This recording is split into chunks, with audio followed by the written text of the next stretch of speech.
కిలోమీటర్ల దూరంలో ఉన్నటువంటి కళత్తూరు గ్రామానికి ఎంపీజే తరపున రావడం జరిగింది.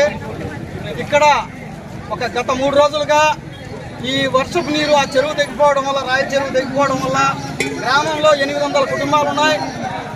గ్రామం పూర్తిగా కూడా సర్వనాశనం అయిపోయింది. పిల్లల పుస్తకాల కాడ నుంచి ప్రతి ఒక్కటి కూడా బండ్లు గిండ్లు అన్నీ కూడా పోయాయి. అయినప్పటికీ కూడా ప్రభుత్వం కూడా స్పందించి ఒక విధమైనటువంటి వాళ్ళకి కావాల్సినటువంటి సౌకర్యాలు కూడా చేస్తుంది.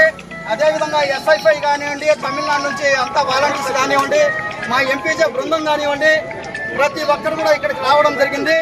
మా వల్ల అయినటువంటి సదుపాయాలు సమకూర్చడానికి మేము కూడా ఎల్లప్పుడూ ముందుంటాం. ఇప్పుడే మన గౌరవనీయులు మన ఎస్సీవి నాయుడు గారు రావడం జరిగింది. వారికి కావాల్సినటువంటి సదుపాయాలు కూడా చేస్తున్నారు. అదేవిధంగా ఇక్కడ జేసీబీని పెట్టి రోడ్లంతా కూడా శుభ్రం చేస్తున్నారు. విద్యుత్ సరఫరా అంతా కూడా చేస్తున్నారు. ఇక్కడ ఇంకా గ్రామంలో పరిస్థితి మామూలుగా రావడానికి ఒక 4 రోజులు పడుతుంది సమయం. అప్పటిదాకా కూడా కొన్ని పనులు జరుగుతున్నాయి.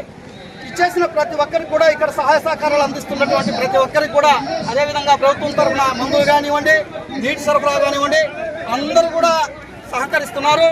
ఇక్కడ మా ఎంపీజే బృందం తిరుపతి జిల్లా అధ్యక్షుడిగా అమీర్ బాషా, అదేవిధంగా కాళహస్తి నుండి మన లాల్ బాషా గారు, మొహమ్మద్ గారు, నాసిర్ గారు, కరీం గారు అందరూ రావడం జరిగింది.